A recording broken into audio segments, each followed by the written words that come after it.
Hi, this is Joanne Dennison, welcoming you to another episode of Sit in the Attendees Chair.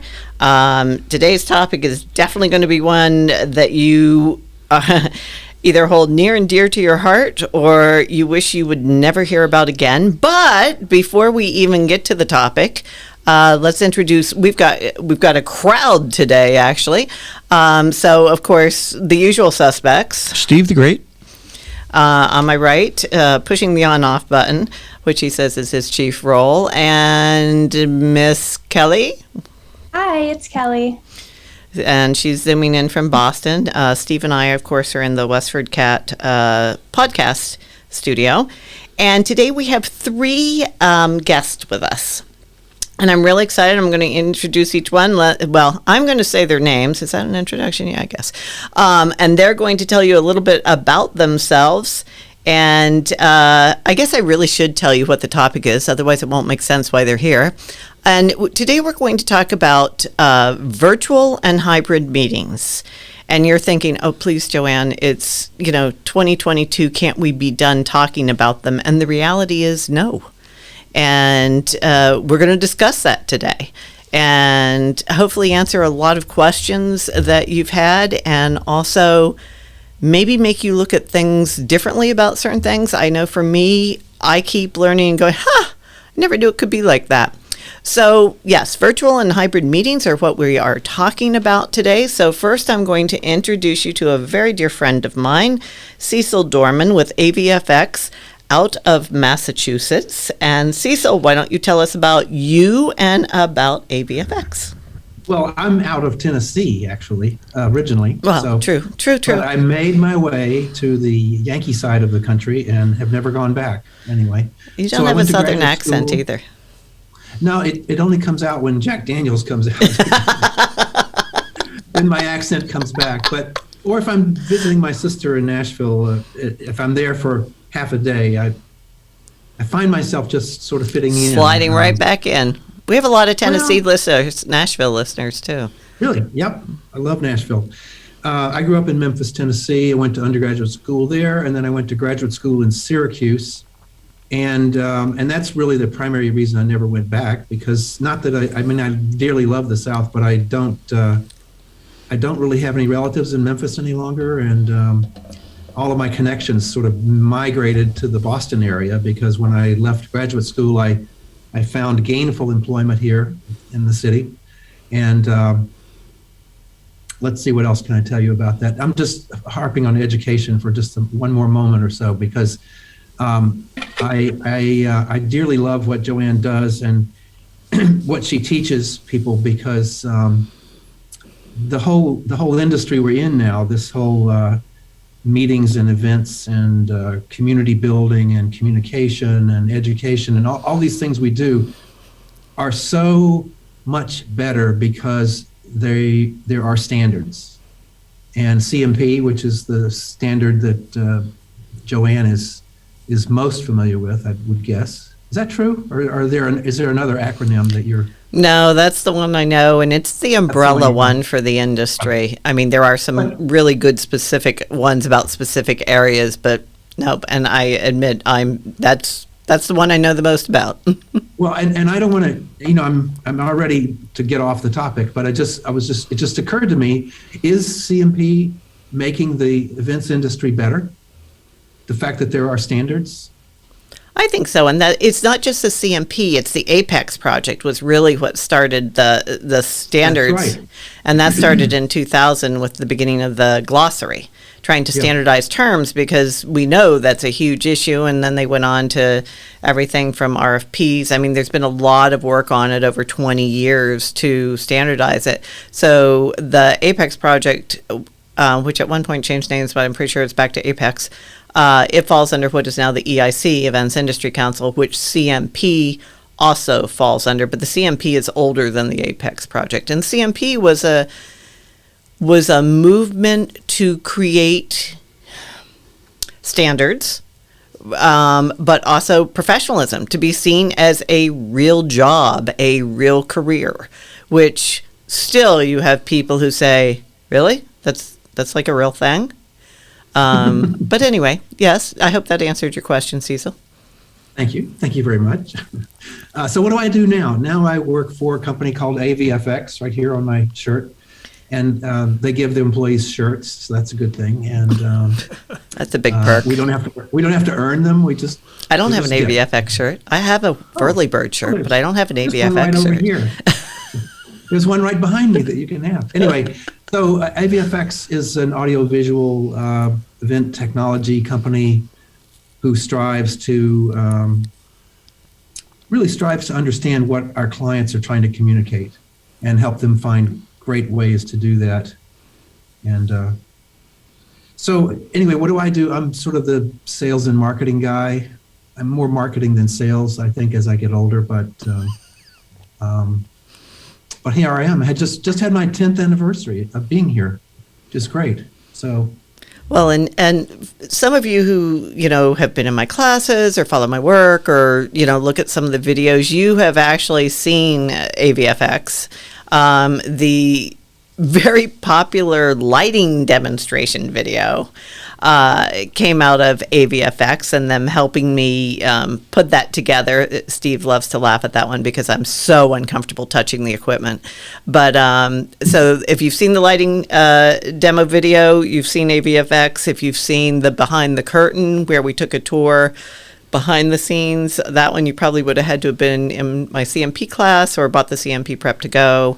There's something else. Well, if you took my very first virtual class, I want to say there's something else I have that was videoed there, but they have been a huge help to me and definitely have educated me along the way about so much of this. And like I said, they held my very first virtual class, which was 2 months after the pandemic struck, and I didn't even have a Zoom account. We didn't know anything, and they were the ones who came forward and said, "Hey, we'll partner with you on this. Let's do that." And that was good because I had no clue what I was doing, absolutely none. But thank you, Cecil. sometimes you do your best work when you don't know what you're doing. This is true. You can't overthink it, which You can't overthink it. right. That's what I mean. You can't overthink it, and I'll be the first to admit that's an issue for me. So anyway. So I'm done. Okay, Somebody else you're can done. talk. Okay, so let's go to Lauren. Miss Lauren. Hello, hello, hello. Go So ahead. this is the part where I tell you a little bit about myself? Yes, so this is Lauren Nance, CMP. And yes, she is one of my former students and still a dear friend. And she took the class in November 2018 and September 2018 and passed in November of 2018. So she's one of, as everyone jokes, you can see the quotes, my CMPs. But anyway, Lauren, tell them about you, what you're doing, a little bit about your background, like how you got to where you are, what you're doing now. Sure, I'm glad to be hanging out with you all today. And so I realized just a few years back that I've been planning meetings and events since I was about 12 years old, when I would shadow my mother, who worked in the Passaic Public School District in New Jersey. And she was the parent-teacher liaison. She would throw these wonderful luncheons for the parents and for the teachers and their children. And so I was working registration and marketing and greeting and promotions and making sure the mic worked and making announcements. But I didn't realize that till a few years ago, that correlation, which is crazy. And so here I am in 2022, running my business. A mere 20 years after her 12-year-old thing. Go ahead. Exactly. Nice save. So here I am, 2022, running my business full time. Nance Communications, Meetings and Events has existed in some form or fashion since I graduated college and needed to find a way to pay my student loans off. And now we provide our clients with transformative services through business communications and live events to help make their vision speak. So they come up with these ideas that they want to do a program of some sort. They have this wonderful content, but they don't know how to take it to the next level or what the next thing will look like. So I'm the one who comes in and helps them determine what the next thing will look like. And a lot of times they're coming to me not having a clue how to do a Zoom meeting or a webinar, or using some of these fancy platforms that have now taken center stage in the virtual world. And sometimes that's in-person events as well. They know how to put something together at the local community center or the local hotel, but they don't know that professional side of conferencing and meetings and events. So I bring that professionalism to that idea or vision that they had, wrap myself around it, and we make it happen together. So, and it gets back to what Cecil was saying about standards. You bring your professionalism, your standards, your expertise, and that's when an event moves from being one level to another level. So when people say, well, anyone can plan an event, yes, they can. But, right. It depends what level you want it in. The difference between the plastic dollar store tablecloths from a decor standpoint to actually renting linens. And the cost difference doesn't come out to be that much. But then, of course, we get on a higher level and we're talking about looking at your content and making certain that the way that it flows makes sense. Clients don't always see that. They don't see that maybe the name badges should not be right at the front door, but should be a bit across the hall where people can grab them and not clog up the means of egress. And there should be a trash can by every registration table. It's one of my Yes, when you're talking about a vendor area or exhibit area where, we have standards in the industry, every table isn't butted up against one another. It doesn't work well that way. So those are the little nuances I'm able to bring into play. And then, of course, again, we're talking about the large scale conferences where you're serving 1,000, 5,000 people and more. You've got to make certain that you have the tech to back that thing up. Absolutely. In an audio visual kind of way. Absolutely. Well, thanks for joining us. So Lauren, I asked Lauren to come on because I knew she had been working with a lot of clients in the past 2 years, maybe before, but, let's face it, we're all talking the past 2 years when it comes to, virtual and hybrid meetings. And so she's experienced a lot. So I thought she would be a great voice from the planner and the client point of view in terms of the questions she's got asked, the questions she still has, the questions, the voice of the rest of the world. So, and now I want to introduce Phil Rappoport, and I'm going to let you tell your story because I'll make up my own and it'll be half right, and just go for it, Phil.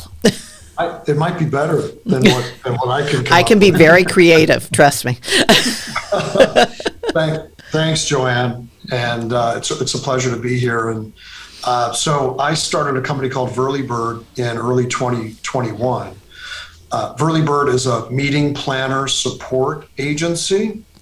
So we provide a variety of services and coordinate or bring technical solutions to a conference and provide contract staffing for short-term projects on the digital side. So we can serve as an event producer, focusing on the digital aspect of your hybrid meeting so that you, the planner, can focus on the in-person component. And we can coordinate with the digital platform, the various technologies you're already using, but might not be speaking to one another, like the registration, the app, the speaker portal, et cetera. And we'll also work with your speakers and presenters, coaching them, also collecting and recording them, uploading them to, if you've got an on-demand portal. We also work with sponsors and exhibitors, collecting the data, the materials, uploading that, communicating with them directly, working with them directly, as well as other stakeholders. So my background, right before I started Whirlybird for the previous 7 to 8 years, is I helped to run a mobile app solution, mobile event app, mobile conference app solution. Our app was used all over the world. And through that, I got to know hundreds of meeting planners and their association executives, corporate executives and nonprofit executives, et cetera.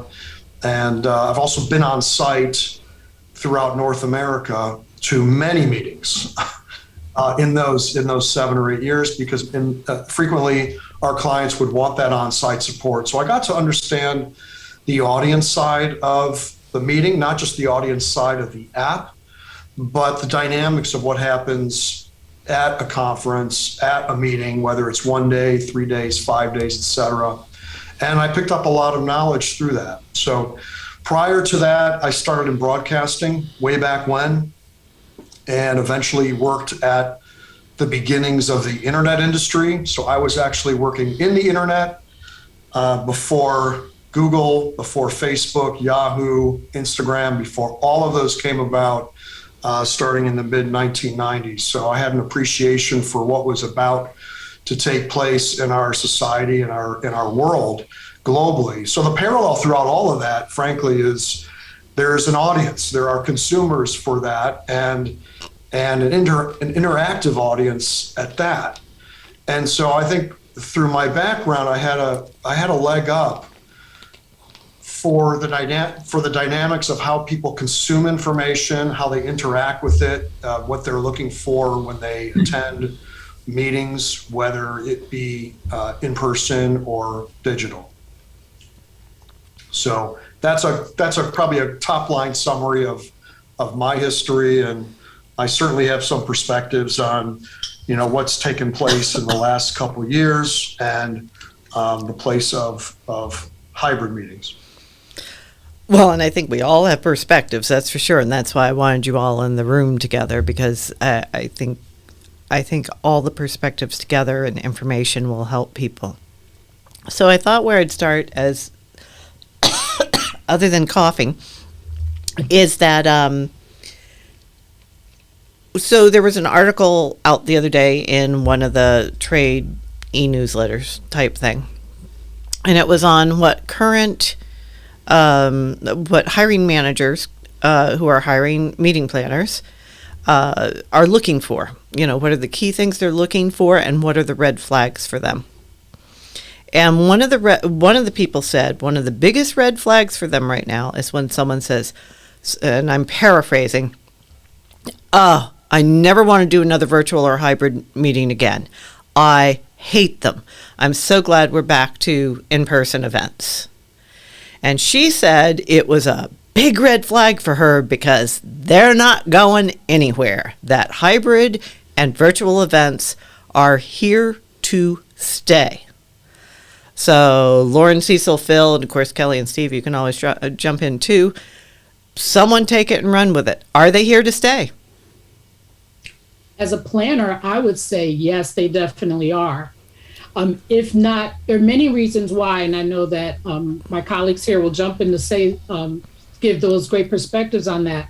But the one thing off the top that two of my clients said was that they're so glad that we had this disruption to add virtual to our in-person mix, because they've been able to serve more of their members or more of their attendees by providing that virtual option.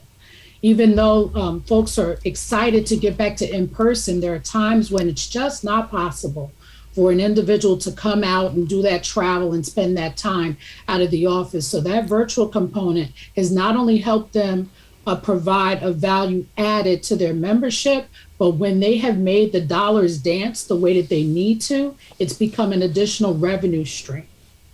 And that is those two things are two of the key reasons I believe from a planner perspective that virtual hybrid is not going anywhere for quite a time to come. I think that's a good point. Were you going to say something, Steve? I just wanted to reinforce that. If you don't know, I like taxes. And I had always for the last... That's TAXES, not TEX. Not Texas, taxes. And it's my New England accent coming in. So I'd always wanted to go to this really major at Georgetown University Law School, and it was always so darned expensive to go to attend. I mean, it was like $2,500 to attend a 3-day event, and they wanted you to stay in a $400 a night room. Anyway, last year I went virtually for like $150. I couldn't believe it. It was super great. So you're absolutely right. They can reach more people.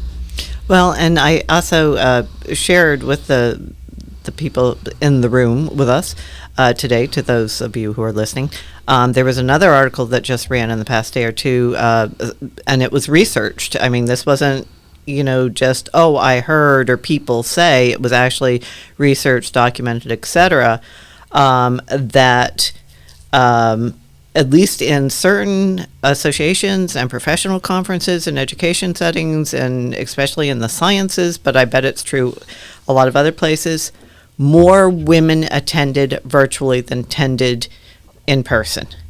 And the reason being, and I mean, if you listen to some past podcasts, I've said this too, is for a lot of women, especially who are primarily caregivers or key caregivers for children, for parents, for whatever it is, they can't take the time to travel. And I've used the example of when I was caregiver for my mother. It was just I had to, on top of paying all the travel expenses and everything, I had to pay for care for my mother if I went somewhere. So I thought it was very interesting. Because I'd felt this way, that a lot more women attended significant numbers increases had attended because they could virtually to organizations, again, increasing revenue stream. So yeah, I think for the revenue stream, that would definitely be true too. Okay. Cecil or Phil? Go ahead, Phil. Sure, happy to do that. So, oh God, I can give you a lot of thoughts here. So here's the thing. Planners want to return to in-person meetings because it's what they know and it's what they do. It's their career. So sitting at home in front of a screen is different than sitting in an office environment or moving about at a conference, and the whole, that's what they're trained to do. That's why they do what they do, and they're very talented people at that. The hybrid, and hybrid is becoming a hated word as much as pivot has been. People don't like the word pivot, and hybrid is getting that kind of negative connotation. In many ways, because planners are being asked to do more or the same with less. Hybrid meetings are often two types of meetings. They're in person and they're digital. Yes. More work is involved. More resources are needed. And in many cases, costs are higher because you have the in-person AV and you've got the remote AV and the cost to do that. And more labor is needed. And some organizations are not hiring additional staff. In fact, they let people go during the beginning and the middle of the pandemic. And so you've got the fewer people to take on the same or more workload, right? And so dealing with virtual adds a whole new dimension of programming. Is the programming live?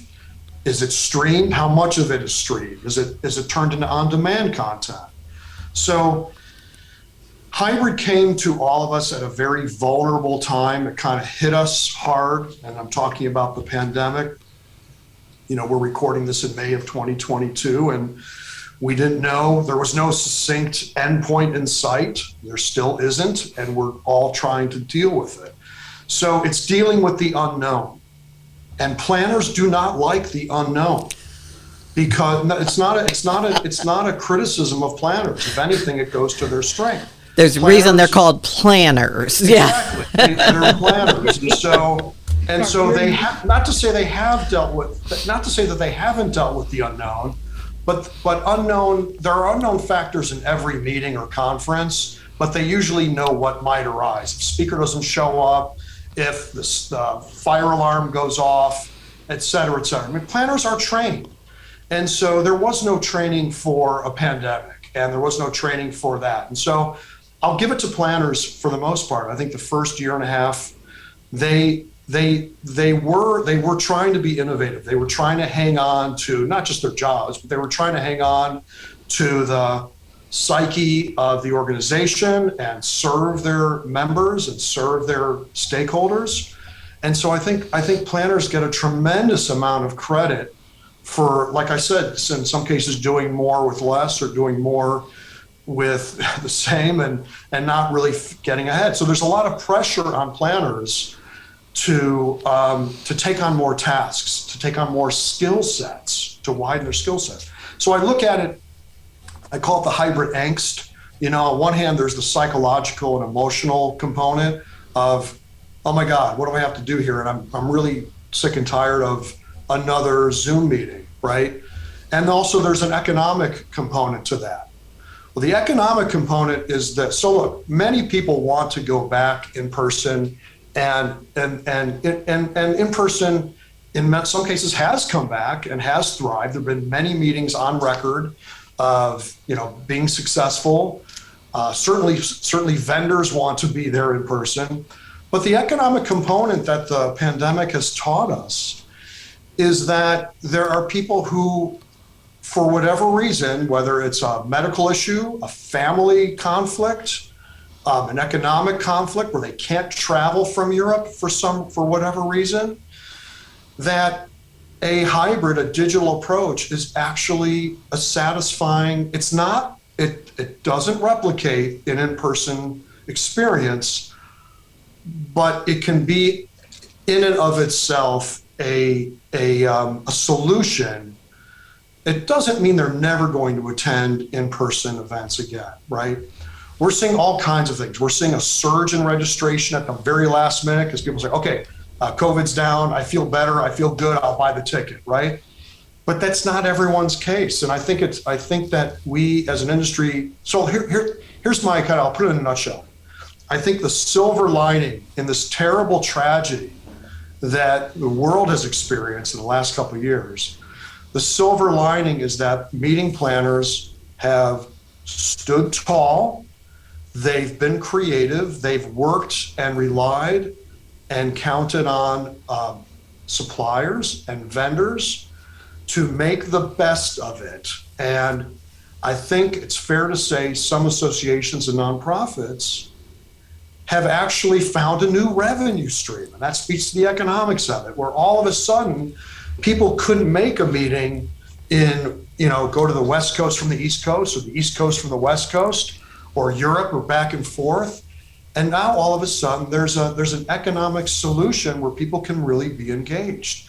And so I'm looking at the positive side. I do think hybrid is here to stay, not for everyone. I would venture to say it's probably in the 30 to 50% long-term range. If you really had to force me to find a percentage, I think it's going to be in that range. And I think that's a good thing. That doesn't mean you're simulcasting all of your in-person content, which you do not want to do, by the way, and we can talk about that.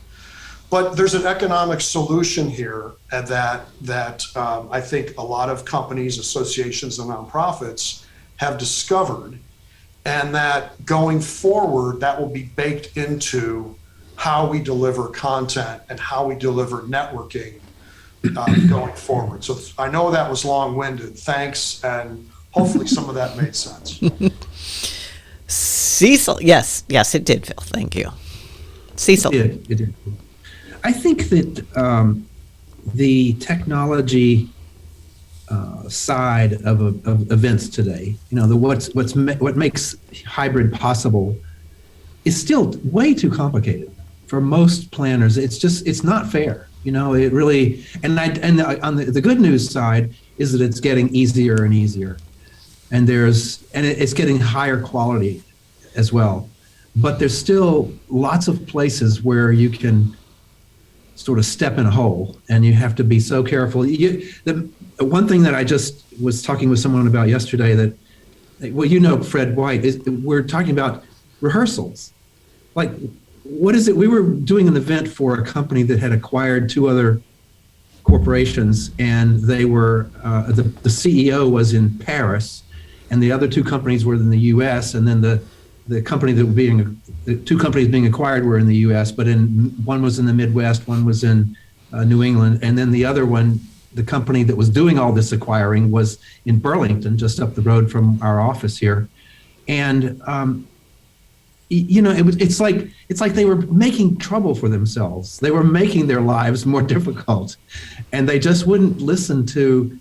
I think people are more likely to listen to meeting planners and the other vendors that are involved in if you explain that what lighting is going to do for you, what good microphones and a good sound system is going to do for your live audience. But they don't listen when they go through all this stuff and they talk to you about it and they want to look at what you've done, and then they say, but we want to use Teams. and it's like, wait a minute, there are better ways to do this. Anyway, so yeah, everything's on Teams or Zoom. We don't really actually need anything else, right? Well, Anyway, I just think that it is getting better from a technical standpoint. It really it scared people a lot during the pandemic because meeting planners, they couldn't do face-to-face meetings, so they had to do something with technology, and it's scary, I guess. I don't know. I mean, AV types of things have always been scary to meeting planners. So. You took the words right out of my mouth. I was going to say, No. yeah, you are so good. We're just joined at the hip here, buddy. So, 20-something years I've been teaching CMP, and for all those years, technology or AV or whatever it was called in the exam and the books, that was always the part where Yes. the conversations we've had about mixers and equalizers and, all these different kinds of things. And it's just the part they dreaded. And I mean, I remember saying at the very beginning, because when I took it in very long time ago in 1996, we had to learn like all the types of screens, all the types of projectors, the image ratios from the different kinds of AV equipment, et cetera, et cetera. And I just remember saying, I don't want to know all this. I want to know enough to hire a good AV person. That was like my whole thing. And, what's interesting is when the current edition of the book came out, the opening kind of says something like that. And I thought, see, I'm not the only one that feels that way. I don't want to know the details. I want to know how to hire a really good expert to partner with me that does know those details, no more than they want to know about, food service styles or something like that. Is there a verbal section to the CMP? I know you answer questions. I've never taken the test, so I don't know. But is there a verbal? You mean oral? No. Yeah, I say oral. I'm sorry. Is there an oral part of the CMP exam? No. It's all written. Okay. It's multiple choice. That little voice you came up with, but I don't want to know about that. That would be so great if you could do that. Maybe I'll do a new thing on technology and AV and use that. But I mean, I don't. I want to know what I do. And you're right. Phil, what you said, and Cecil, what you said, and Lauren, you echoed this. Meeting planners want to go back to face-to-face, in-person meetings because that's what they knew, that's what they grew up loving, that's what they wanted to do. But, I've been saying for 2 years now, the reality is our job is to create the best meeting and event we can, whether it's face-to-face, virtual, or hybrid. And, I was thinking, Phil, when you were talking about, you're right, this could drive a lot of people out of the industry. And it probably are, between the pandemic and everything and people being short-staffed and overtired and, all the stress information, the polls that came out this week and everything, I think there will be people who do leave the industry because they don't want to deal with the technology. It's not what they signed up for. And you can make choices in your career. Yes, I want to go into the next evolution of what this career has become. Or you go, you know what? Not my ball game anymore. It's time to go find something else to do. So that's, but as a meeting and event planner, that is your job, no matter what the format is to create the best possible one you can. Yes, Phil, sorry, I cut you off. Well, I'm sorry. I was going to say, to Cecil's point, you can embrace technology too, right? I mean, I know many planners who thrive on, they feel that they are innovative people, right? They don't, if you're a planner doing the same thing over and over again, I don't know where the fun is, right? So technology brings innovation. It's in our lives. It's in everything that we do, frankly, on a daily basis. And so, but to Cecil's point, you can listen to those who serve you, who you're hiring, and let them come to you with solutions within a budget that your organization can use. You don't have to be the one running the virtual meeting. You don't have to be the one running the technology for the virtual portion or the hybrid portion. That's your job as a planner, is to vet and hire providers and solutions and services. And so do that and let someone else have the day-to-day headache so that you can kind of sit on top of that and manage that and provide solutions to your boss, to your. That's an interesting way. Go ahead, Lauren. I've got stuff popping through my head. as I am the meeting professional handling all the logistics to make that meeting go the way it's supposed to, and I am seeking that audiovisual partner to come alongside me and lend all of their professionalism and expertise, we need for our AV partners to help us strategize, clearing the way to our stakeholders, those purse holders, to let them know, listen, in order for us to get this together and get it right, we're going to need the funds to make it go. And so that is what a lot of my clients have found to be the challenge. Their budgets are small, but their dreams are big.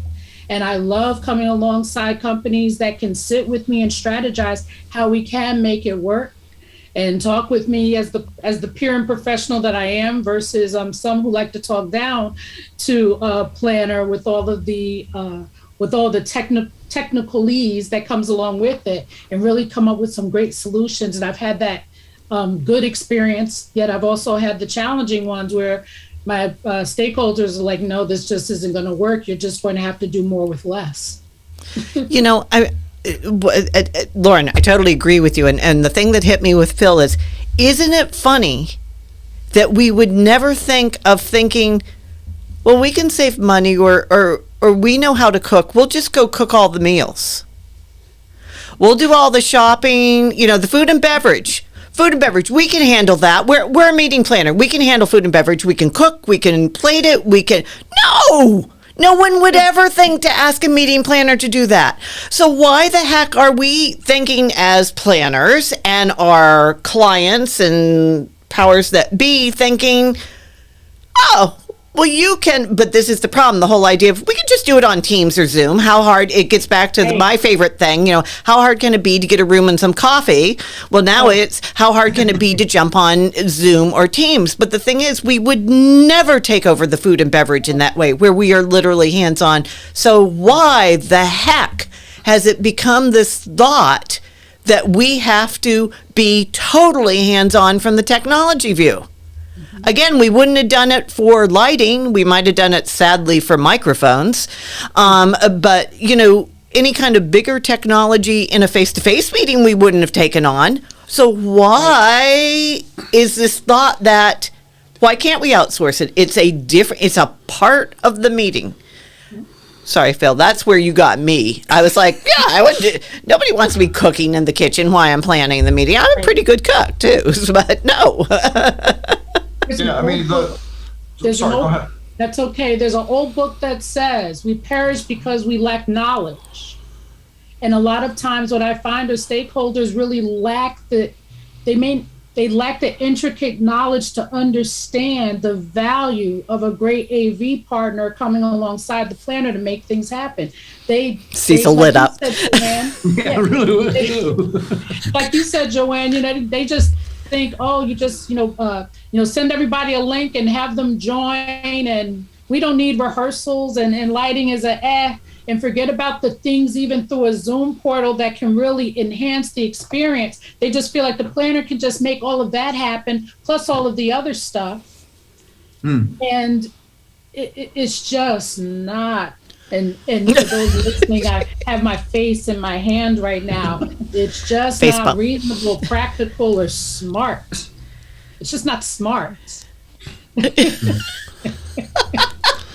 just have so many visions running through my head right now. Steve? I think Phil made a good point, too, when he said planners need to vet the AV company, to make sure that they really understand. And that brought to mind, we have a friend who is a planner who got married in a somewhat remote type outdoor location, and she was planning on broadcasting her ceremony. And we waited 20 minutes or so for the ceremony to begin, and then we got a message that said, our AV company tells us there's no service out here. We're too deep in the woods. She's a planner. Yeah, we didn't know that a month in advance. Yeah, I mean, I was blown away. Especially since it was a midnight wedding on New Year's Eve. Yeah, you need to vet your AV company. But I think part of that comes from people thinking of AV companies as somewhere you rent microphones and speakers. Yes. It like a warehouse, like I don't want to use a brand name, but like a rental house. You know, like where you go get your chocolate fountain and your, those places always make me nervous too. Yes, thank you. A brand came to mind because we passed a truck on the way and I didn't want to use a brand name because I didn't want to say anything negative about them. But, people think of it just as a warehouse. They don't think about the expertise. Yes. And, I was very fortunate early on in my career in New Jersey. Once I left colleges and universities, I don't even know how I found Jimmy. But Jimmy was my AV partner, and that man taught me so much. He was, just what I learned from that experience. And he was right by me for bids. And if we had to go talk to a client, I had no idea what I was talking about, and it really should, your AV company, your technology company, sorry, I guess that's the more accepted term now, should be your trusted partner, your trusted business advisor. Yeah. Your partner vendor. Yes. Yeah. I mean, partner, I think that's the key word. Like, start with partner. Don't say vendor partner. Say partner vendor. Okay. That's interesting. Yeah. But Phil, you look like you want to say something. Jump on in. This is a conversation, not order. Phil, I bought the URL already. You can't have this. I hope you did, Cecil. You have faster fingers than I did. Partnervendor.com. I was just thinking about what we were talking about a few minutes ago, and I remember back in late 2020, an independent planner. I work with a lot of and know a lot of independent planners as well as planners that are with associations and companies and nonprofits. And this planner remember, this is late 2020, so the pandemic was upon us in March.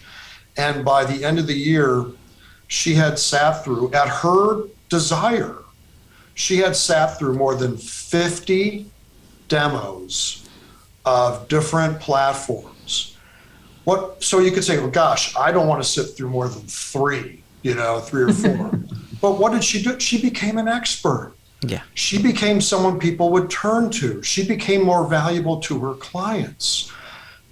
She could take on a variety of, being an independent in her case, she could work with anyone and say, hey, well, have you seen such and such? She goes, well, as a matter of fact, I have. And here are the three things where they fall short. Or here are the three things that they're good at. And I guess I just go back to the point of we're talking about planners here and the planner livelihood, which was what your first question. A person doesn't want to go into the plant, doesn't want to be a planner because she doesn't want to do, she or they don't want to do virtual meetings. This is the hand that's dealt us, and those I feel who have survived will be the ones who thrive. Not only thriving as planners, but eventually maybe they run their own business. Maybe they run the association. Maybe they move up into the C-suite. Why? Planners aren't, planners are people who have,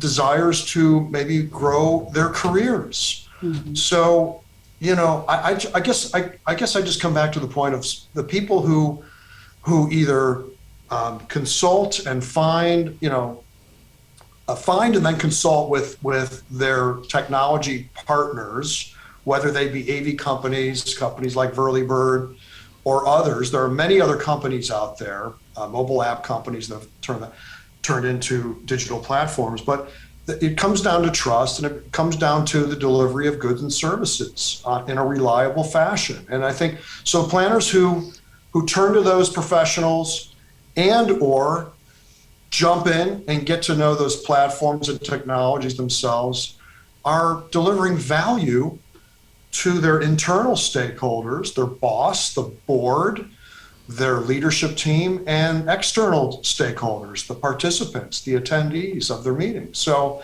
I just see a lot of pluses that planners can do to help themselves, and many of them have.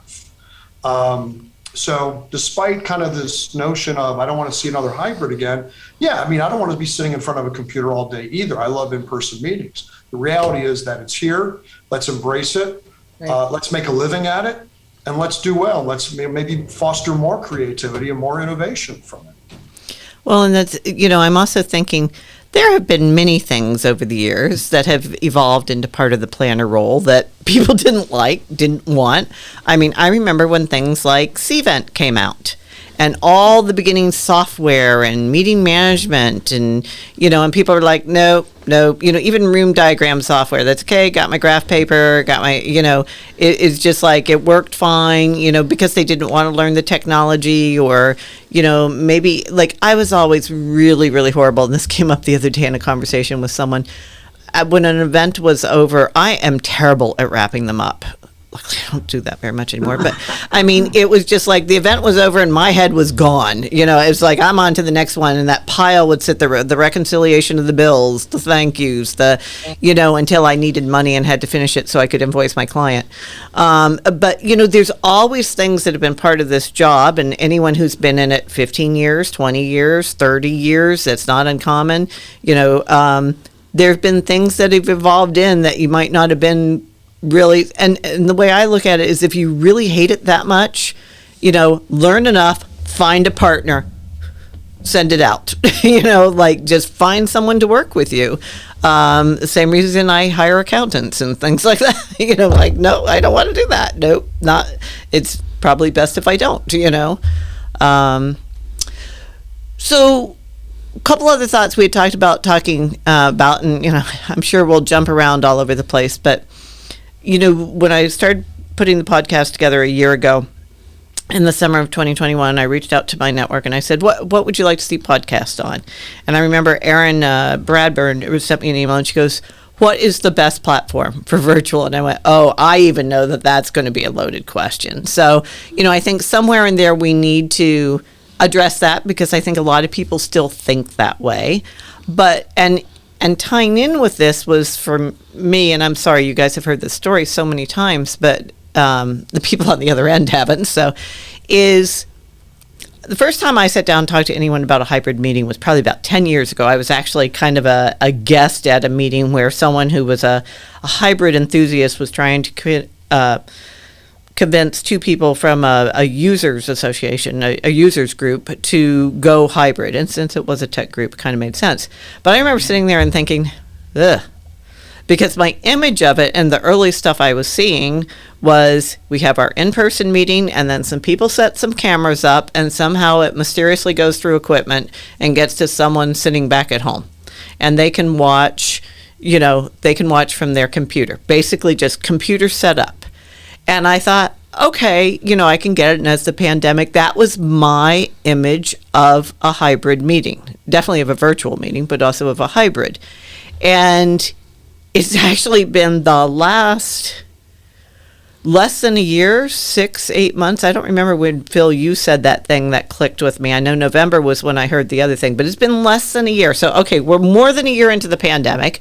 I consider myself relatively aware of what's going on in our industry and the world, I think. And then I hear things like this and go, yeah, maybe not. And Phil and I were talking one day, and I don't even know what we were talking about putting together, virtual meetings and things like that. And you kind of made a very offhand comment about, well, really it's like producing and directing a TV show. And I just remember sitting there and going, yes, it is. I had not even thought about, because you were talking about bringing in different parts, and no, it wouldn't just be a stable camera. So that was my first, I think I need to really, really think about what this means in terms of hybrid and virtual. And does it have to be the 3 or 4 cameras sitting around the room just sending things back out? And then the other aha moment I had, and I know I'm not the only one. I read enough of what people say. People talk to me about things. They talk in my classes. They send me emails. I know I was not the only one with that very locked in image of what a hybrid meeting would be. And then when a Cecil's peers was speaking at a conference I was at in November, and we're having a lot of the same conversation we are now about hybrid and virtual. Hybrid was the main topic, and how could we make it interesting? And we got in this discussion, and I'm just setting the ground for you guys to run with this, about, if you're having hybrid, does that mean it has to be the same? Does it mean it has to be equal? Equal is not necessarily the same in terms of value. Can you charge more? Can you charge less, depending on what that, which component looks like what? And they started talking about things like ones that are recorded and then packaged, and like all the different ways you can do it. And I wasn't grasping this real well, I think, because my mind was blowing open at the same time. And Steve, who works with Cecil, made the comment, give me something I can hang on to. Give me a story and I'm good. And he said, do any of you watch The Voice on TV? And Steve and I are we watch it every season, have since it has come on and everything. And he said, so the audience sitting in the studio is watching the live performance. They're hearing the judges talk to each other. They're seeing the scene changes. They're seeing, all this stuff. And then you at home, you're watching all those films of what's going on behind the stage and the little bio pieces. And do you feel, he didn't use the word gypped, but that's the word I'm going to use. Like, do you feel like you got shorted because you're not in the studio? You had to watch that. And I was like, no, are you kidding? That's the stuff I love. I love seeing the background thing. And he goes, so that's the thing. Does it have to be same to be equal? And I'm not kidding when I say my mind blew open again, like, oh, I really need to start thinking of things differently. And I know part of you are out there, you have one image, it may be a different image than mine, of what hybrid looks like. So you three run with that now. Run wherever you want, run away if you want. But is anybody saying that it's easier somehow? Hybrid? No, easy is never a word that comes up in this conversation. Right. So then, we want the planners to know that it is more challenging in some respects. I read things about, well, it's 2 meetings. You're really planning two events, and I don't think it's quite that. I think it's more you look at the event you look at the event that you're producing in a different way. Like you were just talking about the behind the scenes part. That's kind of the one that you most often think of, I guess. So but then wait, there's the sorry, let me just something you said, and I think Lauren will be a good one, but you also to answer where it's 2 different events, but they're joined. So what is the planner primarily responsible of? If we're going to go down 2 different avenues, which we obviously are, technology and in person, without even talking about formats, where is the planner? And Lauren, I think this comes back to our favorite expression. Where is the key place the planner has to join them at the hip? What's our favorite expression, Lauren? Oh, wait, back to goals and objectives? You got it, goals and objectives. Is that the meeting planner has to have identified the goals and objectives, and the goals and the objectives should pretty much mirror each other. Well, the objectives may be being done differently, but the goals should definitely be. So that there is, and I think that's where, Cecil, you saying it is and it isn't 2 different. You're right, it isn't, because if it's the same event, the goals and objectives need to overlap significantly. And I think that's somewhere that the meeting planners need to start. Sorry, Cecil, I interrupted you, but you got me excited okay. about that's that. Okay. That's okay. Well, you can talk again. Well, I remember that when the pandemic first started, the people who screamed the loudest were the nonprofits that had to cancel their gala, their annual, that one big thing they do every year. And we had a lot of sympathy for them, but they weren't quite adventurous. So basically, we had to take those events and break them up into that television program that you were talking about. We had to get them to let us pre-record parts of it, let us pre-record the things that you really couldn't do live. I mean, you got to go into the pottery studio for the arts and crafts thing and see someone throwing a bowl or whatever. I mean, it's just I don't know. It was a horrible time, but it was a really exciting time too. I remember doing some things where, we had entertainers. They were the same people that you would hire to do your ballroom show for a fundraising event, except that now you were recording them in their studio, in their garage, or in their home, or whatever, ahead of time, but put it on at the right time and have the person who's in the band introducing and talking about something the band is about to do or whatever. There's so many guides to how to do this stuff. There's so many.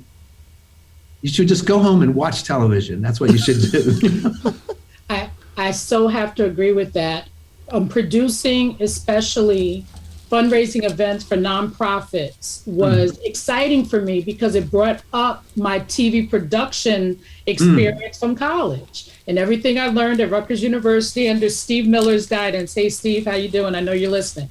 So I had one of the best fundraisers for one group, all done via Zoom meeting on virtual. It was about the experience. It was about the design. It was about the engagement. I helped that chairperson walk through that event, what we would typically do live. And I helped them translate. It was like going from one foreign language to another. I helped them translate that live event to a virtual environment. And it worked so wonderfully, and they did well financially, received a lot of donations, and everyone, we had recorded entertainment, live entertainment. We only had one hiccup with the audio during a violin performance, and all we did was make some adjustments and then had the violinist go again, and it was awesome. It was all about venturing into that creativity, and you're so right, that reluctance of associations and nonprofits, especially who do those fundraising events. At first, they're like, oh, no, we can't do the same thing. Our donors aren't going to go for it. Well, let's face it, associations and nonprofits are the very first people to say, but we've always done it this way. I mean, that's like 65 years. The mantra. This is what the annual gala always looked like. And it's like, maybe. So it's about reimagining the experience. And great word. It has carried me truly for the past couple of years. And then when we look at the hybrid experience, and not only am I a planner, but I'm also an MC and a host when retained to do those duties.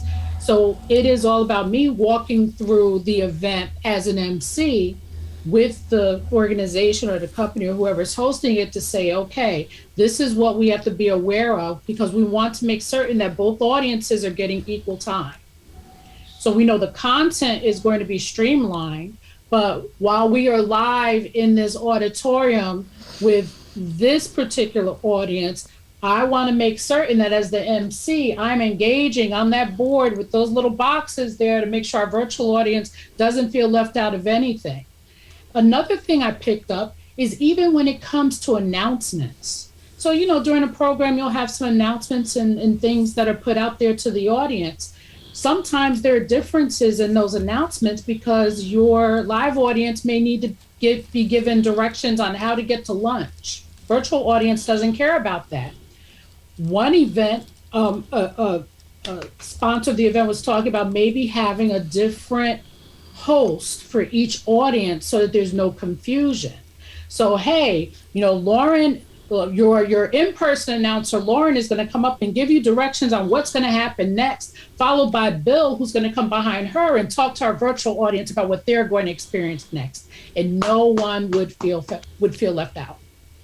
And so it is that intentional reimagining and really thinking through, walking through those details and filling those gaps where the experiences might be different. Sit in the attendee's chair. Equal, same. It can get muddy in places, but it is truly doable. So, Lauren, did the donations go up when you sent them that little bottle of Jack Daniels ahead of time?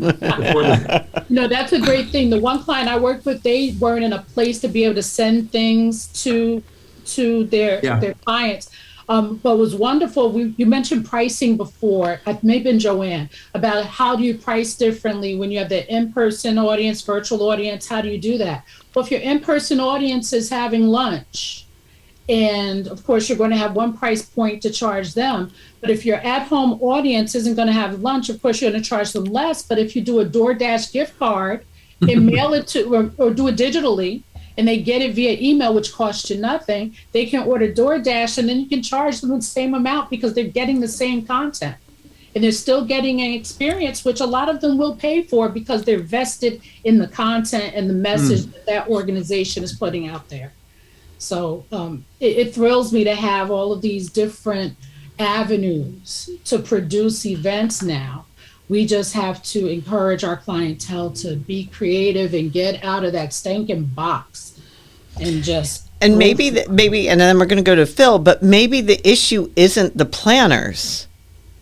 Maybe the issue is the clients, the end users going, nope, won't work, nope, we can just do it on Zoom, nope. I used to be employed as a planner for an association, and it was the fear, in air quotes, it was that fear of what my executive director would say and what the president and the board of directors would think.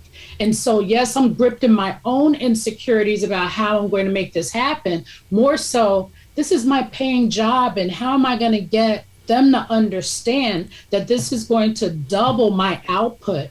They're not going to double my salary, but the logistics involved with making certain that tech, that AV part, which is the part that I as a planner stressed a lot over. How am I going to deliver that to them? How are they going to be okay with the heightened cost? How are we going to make this all balance and work? Sometimes, yes, it's us, but a lot of times it's the fear of what our stakeholders will say or do. Absolutely. Phil, you're in an interesting position to speak on a lot of this, including, and I don't mean this, I know I don't mean it offensively. People could kind of look at you and go, why would we need a you? We already have planners. We already have a technology company that are experts.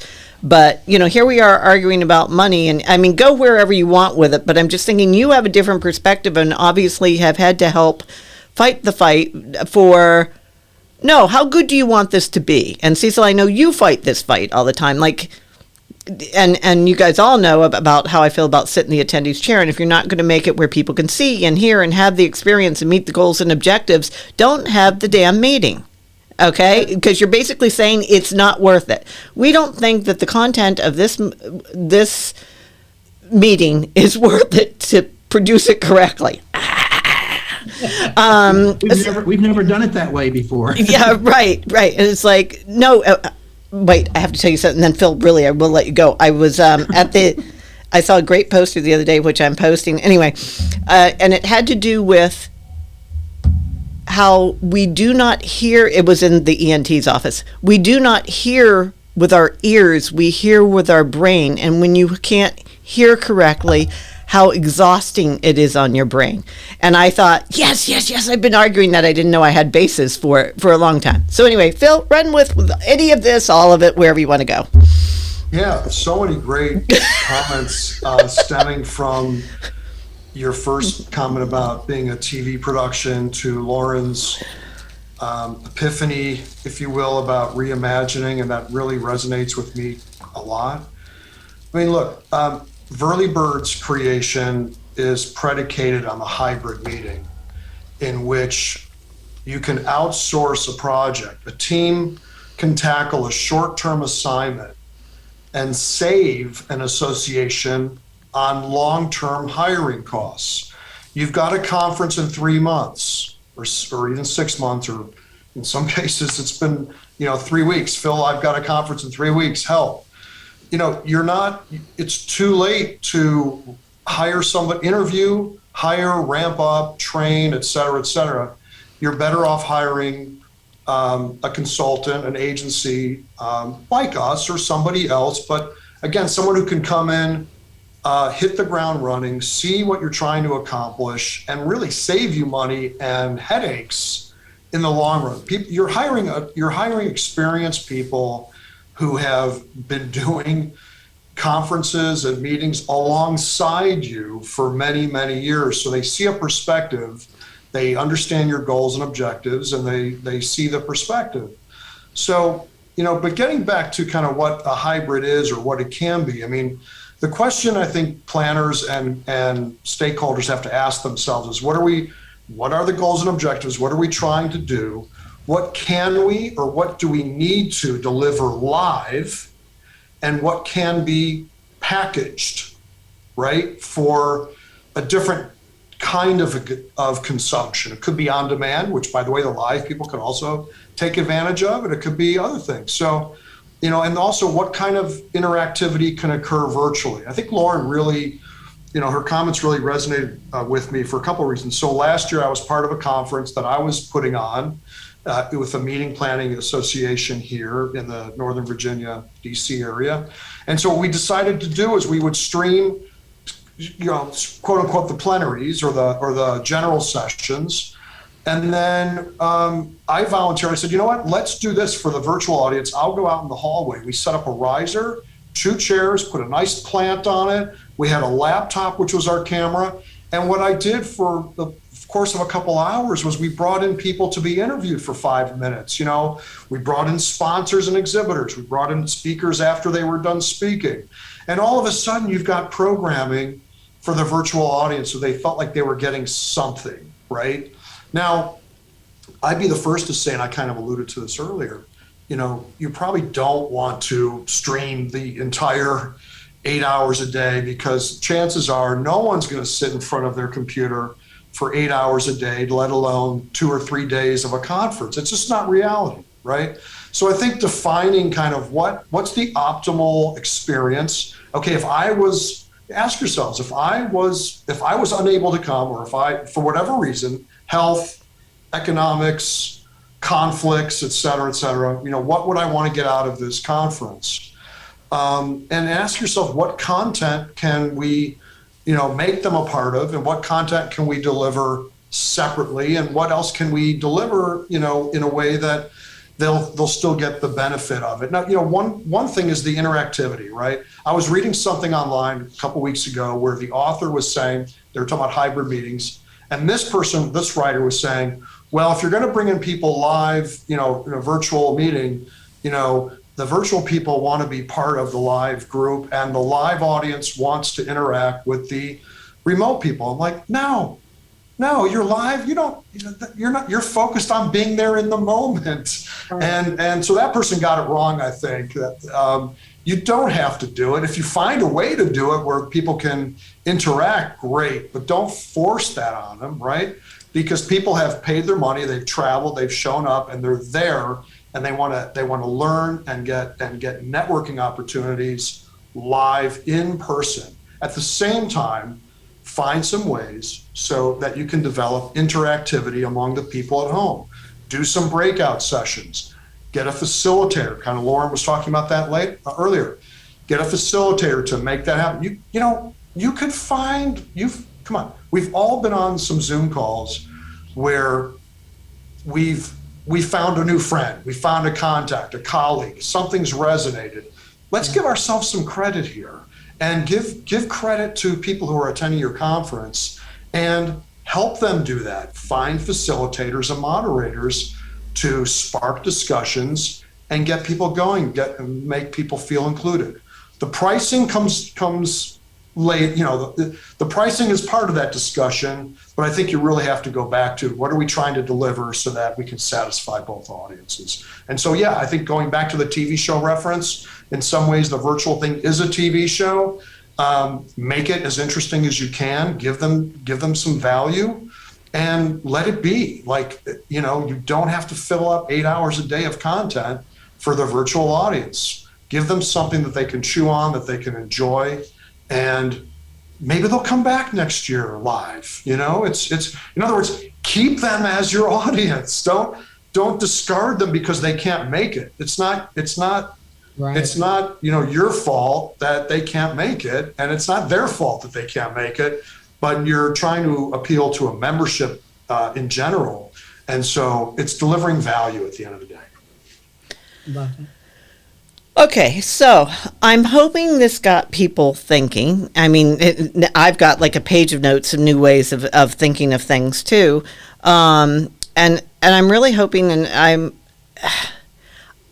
I appreciate the three of you coming on, and you have such different but overlapping perspectives, which I think is really important.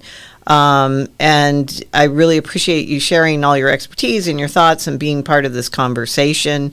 And for the listening audience, and no, they don't know that I'm doing this, but I'm going to do this because I believe in all three of these people. You heard their brilliance, and all three can help you out. They can be hired anywhere in the country and probably anywhere in the world to work with you. So, I can vouch that they're all good people. I'm pretty picky about who I throw my beliefs behind, and I'm hoping that you'll see where we can go with hybrid and virtual, maybe that you hadn't thought of. Like I said, maybe it was different than what I thought of, et cetera. But I'm hoping, and maybe in a couple of months we'll have a part 2 and see what's happened, with the world opening up and new technologies and things like that. I know some of you need to go. Anything you want to jump in and say before we leave? Poor Kelly, I hope you enjoyed listening, because I know you didn't get to talk today. No, this has been very interesting. I really appreciate you guys being here, and I've enjoyed it a lot. Thank you. Good. Cecil, Lauren, Phil, anything you want to add before we wrap up?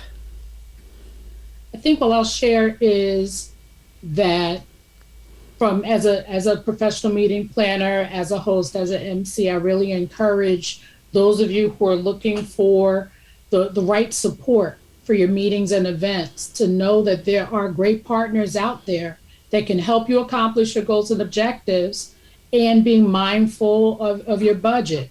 And of course, all great things need to be funded and funded at a particular scale. But just know that there are some great professionals out here who can really support what you're doing. You don't need to be in it on your own and alone.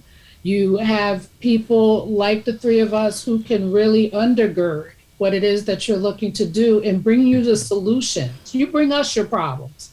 Let us worry about your problems. Bring us your pains. We've got the best pain reliever. So definitely partner with companies like ours and individuals like us to help accomplish what it is that you're looking to do. Cecil? Phil? Cecil? Thank you, Joanne, for inviting me to this, and thank you, Steve, for making it sound so perfectly crisp, I'm sure. And even though I haven't heard it yet, but so that's it mostly. I'm really nice to get to know Phil better. Nice to meet you, Lauren, and Likewise. Kelly. We haven't spoken, but that's all good, So it was a good experience, and I'll do it again. So let me know when you're ready. A year from now, 2 years from now. I'm thinking 6 Wherever it months. is. See, let's see. At the top of my e-guide that went out this week, I put the quote from Alice in Wonderland about things getting curiouser and curiouser, because that's kind of how I'm feeling right now. It's like, okay, let's see what the world is in meetings version 16.7 or whatever it is. So Thanks for pulling it all together. thank you. Thank you for coming. Phil, anything you want to say? Just again, thanks for having me, and this was great to listen to yourself and Lauren and Cecil and Steve and Kelly.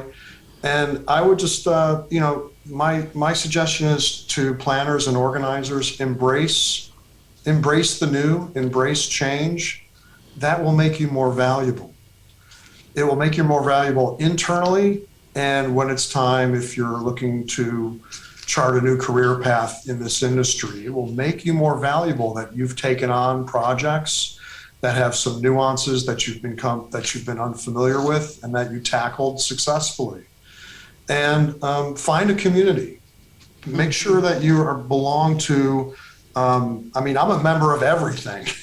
Yes, you are. So, I'm in a leadership role with MPI, but I also belong to PCMA and SGMP for the government meeting professionals and other organizations. And, find a community where you can learn from others. There's nothing more magical when I'm in a room and I'm hearing one planner share what they did to another planner, and light bulb, you can just imagine the light bulbs going off. And so don't do it alone. Go be with others, find connections, you'll find a lot of tips and techniques that will benefit you. And, that's all really that I can conclude with, other than, again, thank you for having me. This has been a lot of fun. Well, thank you again to everyone.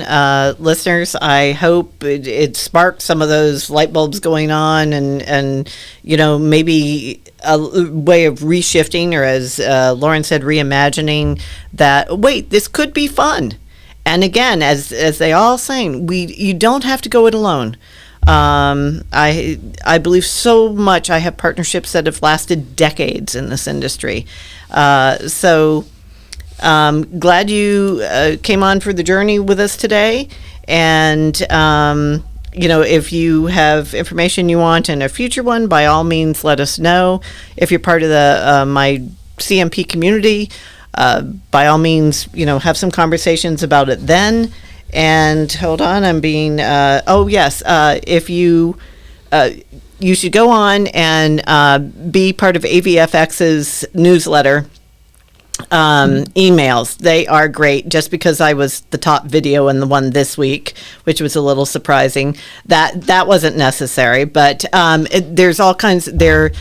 Their experts give you amazing information on lighting and sound, and so does their website. And I'm sure Phil has a bunch of information on his website, and if not, I know he's always good for a conversation, and so is Lauren. So, and of course, if you're not on the e-guide, Steve, where do they text? Hey, text MeetGuide to 22828. MeetGuide, MEETGUIDE to 22828. For some reason, I cannot remember that text number. So anyway, thanks so much, Kelly and Steve. Thanks for being with us. Phil, Lauren, and Cecil, thank you for coming on and spending this time with us. I really enjoyed the conversation. It was just a fun conversation, I thought, to have. And everything. So signing off for now. See you on the next episode.